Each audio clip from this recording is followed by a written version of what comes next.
Hello beautiful people, అందరూ ఎలా ఉన్నారండి? నేనైతే చాలా బాగున్నాను. మీరు కూడా బాగున్నారని అనుకుంటున్నాను. అస్సలు ఆలస్యం చేయకుండా పార్ట్ 3 సౌత్ ఇండియా ట్రిప్ వ్లాగ్లోకి వెళ్ళిపోదామా? లాస్ట్ పార్ట్లో హోటల్ తమిళనాడులో స్టే అయ్యామని చెప్పాను కదా. అక్కడి నుండి బీచ్ అయితే చాలా వాకబుల్ డిస్టెన్స్లో ఉంటుంది. సో సన్ రైజ్ని చూసేద్దామని మేమైతే ఎర్లీ మార్నింగ్ 5:45కి లేసి బ్రష్ చేసేసుకుని ఫేస్ వాష్ చేసుకుని వచ్చేసాము. కన్యాకుమారికి వచ్చి సన్ రైజ్ని మిస్ అయిపోతే ఎలా, అందుకని త్వరగా వచ్చేసాము వాచ్ టవర్ దగ్గరికి. ఇలా మెల్లగా సూర్యుడు అలా మబ్బుల్లో నుంచి తొంగి చూస్తున్నాడు, చూసేయండి. నిజంగా సన్ రైజ్ అయితే చాలా అందంగా ఉండిందనమాట. సన్ రైజ్ చూసేసుకుని మేము ఎండ్ పాయింట్ కి వెళ్ళాలని అనుకున్నాము. ముందు రోజు సన్సెట్ కోసం ఎండ్ పాయింట్ కి వెళ్దాం అనుకున్నప్పుడు చాలా క్రౌడెడ్ గా ఉండింది అని చెప్పాను కదా. సో మార్నింగ్ 6:30కి అయితే ఎవ్వరూ ఉండరు, చాలా కామ్ గా ఉంటుంది అనేసి మేమైతే ఇప్పుడు సన్సెట్ పాయింట్ అయిన ఎండ్ పాయింట్ కి వెళ్తున్నాము. అదేనండి మన ఇండియాకి ఎండ్ పాయింట్, లాస్ట్ పాయింట్ అన్నమాట. సో వెళ్లే ముందర మా హోటల్లో మాకైతే ఒక అతిథి కనిపించారు. చూడండి ఎంత అందంగా ఉన్నాడో ఆ అతిథి. నెమలిని చూసుకుంటూ అలాగే కాసేపు ఆగిపోయాము, ఎందుకంటే కారుకి అడ్డంగా వచ్చి నిల్చుకున్నాడు. ఒక్కడే కాదండి, ఫుల్ ఫ్యామిలీనే ఉంది. మీరు కాసేపట్లో వాళ్ళని కూడా చూసేస్తారు. నాకైతే పీకాక్స్ చాలా నచ్చాయి. ఎక్కడ చూసినా ఈ రూమ్ లో మాత్రం పీకాక్స్ చాలా ఉన్నాయి. ఎవరికైనా కానీ పీకాక్ ఇష్టం ఉంటే పిల్లలకి ఖచ్చితంగా మీరు ఈ హోటల్లో స్టే చేయడానికి ట్రై చేయండి. ఒక్కటి కాదు, రెండు కాదు, ఫుల్ ఫ్యామిలీ పీకాక్స్ ని మీరు చూడొచ్చు. ఈ హెన్ ని చూడొచ్చు, పీకాక్ ని చూడొచ్చు, అలాగే బేబీ చిక్స్ ని కూడా చూడొచ్చు. ఇంకొకటి ఇంపార్టెంట్ విషయం ఏంటంటే, కొంతమంది నాకు ఫీడ్బ్యాక్ ఇచ్చారు, లైక్ మీరు తెలుగులో ఒక్కటే చేస్తే బాగుంటుంది, కన్నడలో చేస్తే మాకు ఇరిటేటింగ్ అనిపిస్తుంది, వీడియోస్ చూడాలని అనిపించట్లేదని. సో నేను ఆ ఫీడ్బ్యాక్ ని పాజిటివ్ గానే తీసుకుంటున్నాను. అందుకోసమని ఇప్పటి నుంచి ఇంగ్లీష్ సబ్ టైటిల్స్ వస్తూ ఉంటాయి. అలాగే నేనైతే వాయిస్ ఓవర్ తెలుగులోనే ఇవ్వాలని అనుకుంటున్నాను, కన్నడని తీసేయాలని అనుకుంటున్నాను. మీలో ఎవరైనా కన్నడ సబ్స్క్రైబర్స్ ఉంటే ఒక్కసారి నాకు కామెంట్స్ లో చెప్పారనుకోండి, మీకోసం నేను కన్నడ ఇంక్లూడ్ చేయడానికి ట్రై చేస్తాను. ఇప్పటి నుంచి అయితే నా వీడియోస్లో మీరు కన్నడ లాంగ్వేజ్ని ఇంక ముందు వినరనమాట.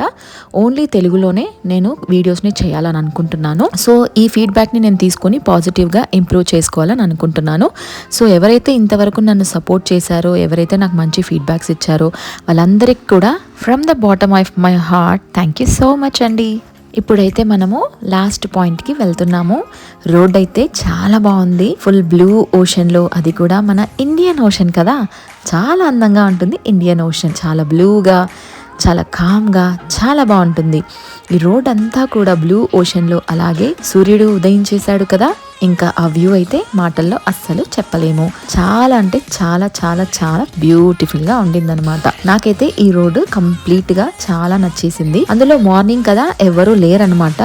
ఆల్మోస్ట్ 6:30 అయింది అప్పుడు టైం. ఎవరు లేరు, చాలా ఫ్రీగా సన్ రూఫ్ ఓపెన్ చేసుకొని మంచిగా సూర్యుడిని అలాగే సముద్రాన్ని చూసుకుంటూ ఆ గాలిని ఆస్వాదించుకుంటూ అలా వెళ్తుంటే అసలు నన్ను నేనే మైమర్చిపోయాను. అసలు కన్యాకుమారికి కన్యాకుమారి అనే పేరు ఎలా వచ్చింది, దాని చరిత్ర ఏంటి అనేది మనం ఇప్పుడు తెలుసుకుందామా. ఇక్కడ హిందూ మహాసముద్రం, బంగాళాఖాతం, అలాగే అరేబియా సముద్రం 3 కలుస్తాయి. ఆ చోటుని త్రివేణి సంగమం అని కూడా అంటారు. బ్రిటిష్ వారి కాలంలో దీనిని కేప్ కొమోరిన్ అని పిలిచేవారు.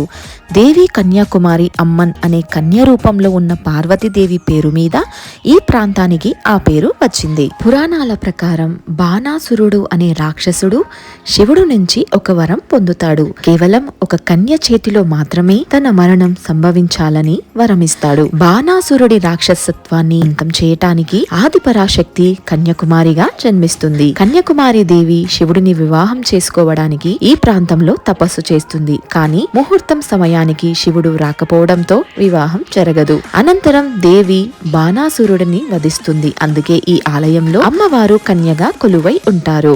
ఇది 51వ శక్తి పీఠాలలో ఒకటి.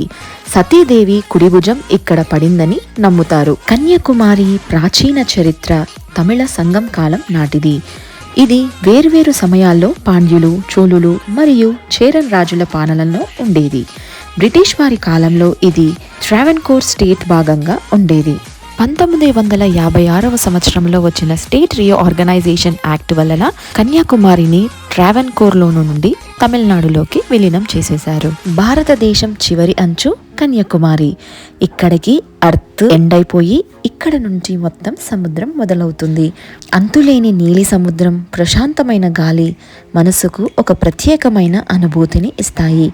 దేశం చివరి అంచున నిలబడి చూస్తే భారతదేశం మహిమ ఎంత గొప్పదో అనిపిస్తుంది.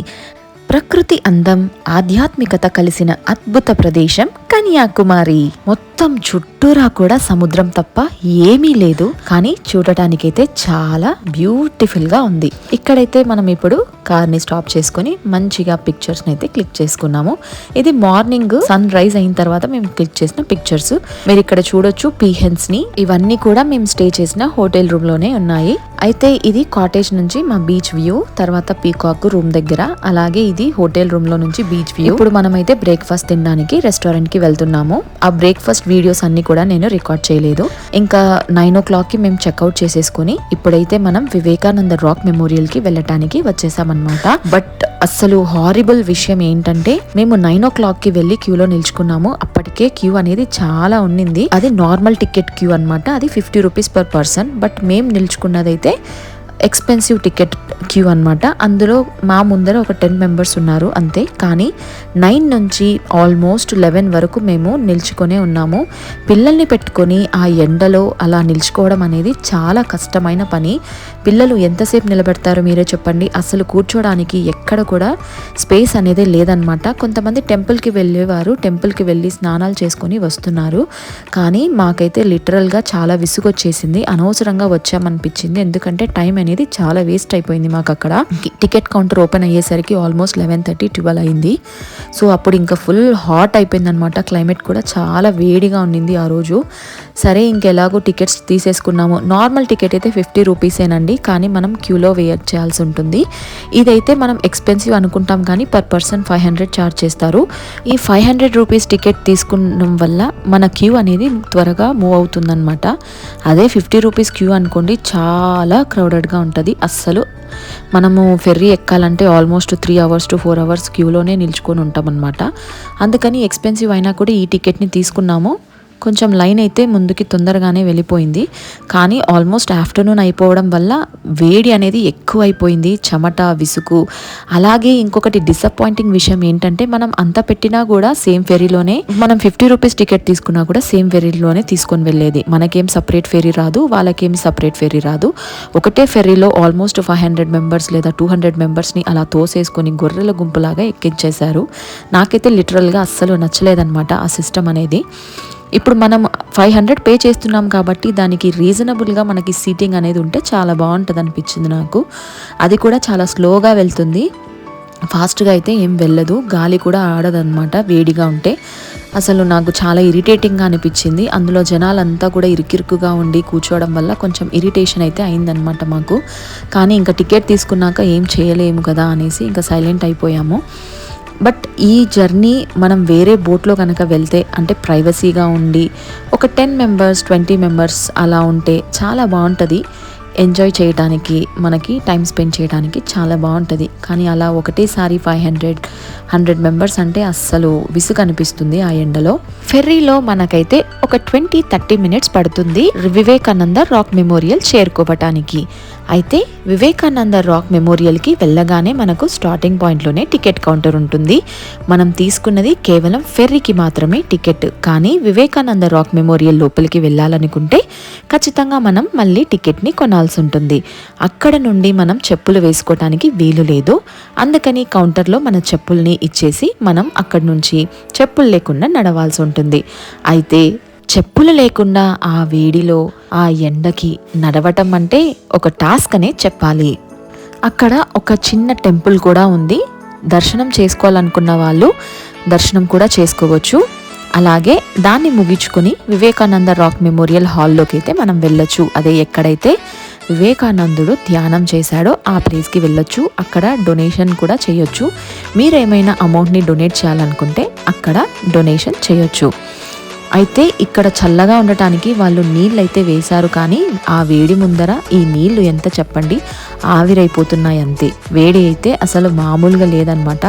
కాళ్ళు చాలా కాలిపోయాయి. వైట్ పెయింట్ కూడా వేశారు దాని మీద నడవటానికి. కానీ ఎంత వైట్ పెయింట్ ఉన్నా ఏమున్నా కూడా కాళ్ళు కాలడం అనేది సహజం, ఎందుకంటే వేడి అలా ఉందన్నమాట. ఒక్క మాట అయితే నిజంగా చెప్పాలి, ఈ వివేకానంద రాక్ మెమోరియల్ నుంచి కింద ఇండియన్ ఓషన్ వ్యూ ఉంది చూసారు, అబ్బా అస్సలు మాటల్లో మనం దాన్ని వర్ణించడానికి అసాధ్యం. చాలా అందంగా ఉందన్నమాట ఇండియన్ ఓషన్. ఆ వ్యూని చూసుకుంటూ అలాగే కాసేపు అక్కడే ఉండాలనిపించింది. కానీ అమ్మ బాబోయ్, ఆ ఎండకి నేను ఎక్కడ రోస్ట్ అయిపోతానో అని భయం వేసింది. తిరువల్లువార్ స్టాచ్యూని చూసి రెనోవేషన్లో ఉంది అని అనుకుంటున్నారేమో. ఇప్పటిది కాదండి ఈ వీడియోస్ ఆల్రెడీ 1 year ఓల్డ్ అయిపోయాయి. బట్ మీలో ఎవరైనా ఇలా సౌత్ ఇండియా ట్రిప్ ప్లాన్ చేస్తుంటే మీకేమైనా ఉపయోగపడవచ్చు అని నేను ఓల్డ్ వీడియోస్ని మీతో షేర్ చేసుకుంటున్నాను. ఈ వీడియోస్ అన్ని నేను రికార్డ్ చేసినప్పుడు నాకు యూట్యూబ్ ఛానల్ లేదు. నేను యూట్యూబ్ పెట్టి కరెక్ట్గా 1 year అయింది. ఇప్పుడైతే తిరువల్లువార్ స్టాచ్యూ దగ్గర గ్లాస్ బ్రిడ్జ్ వచ్చేసింది అనమాట. మేము వెళ్ళినప్పుడు ఆ గ్లాస్ బ్రిడ్జ్ కన్స్ట్రక్షన్ జరుగుతుంది. వివేకానంద రాక్ మెమోరియల్ ని వివేకానంద స్మారక మందిరం అని తెలుగులో అంటారు. 1892లో స్వామి వివేకానంద ఇక్కడ ధ్యానం చేశారు. అతను ధ్యానం చేసిన ఈ ప్రదేశంలో నల్ల చలువ రాతితో స్మారక కేంద్రం నిర్మించారు.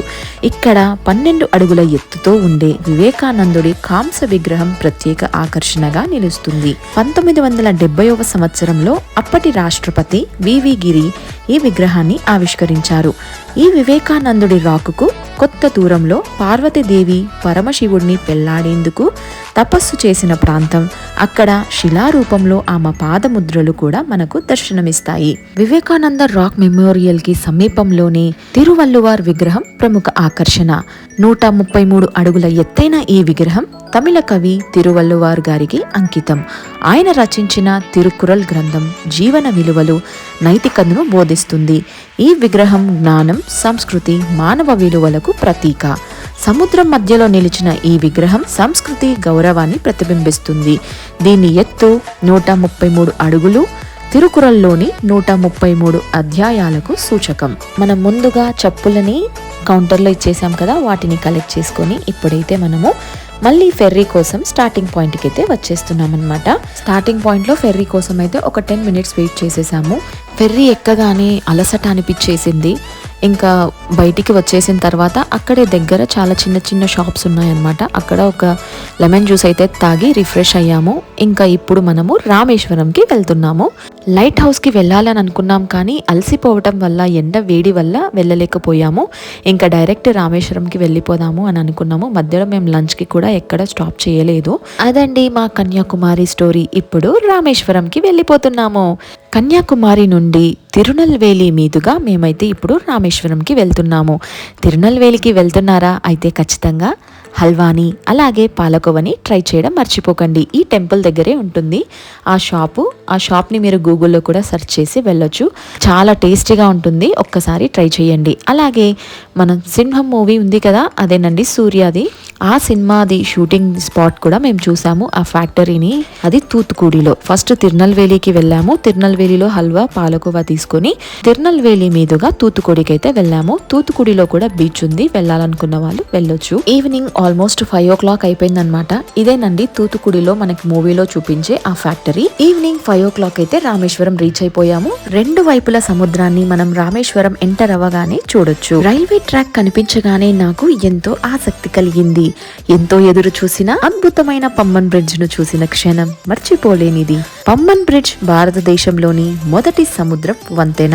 ఇది రామేశ్వరాన్ని భారత ప్రధాన భూభాగంతో కలుపుతుంది. సముద్రం మధ్యలో నిర్మించిన ఈ వంతెన నిజంగా ఇంజనీరింగ్ అద్భుతం.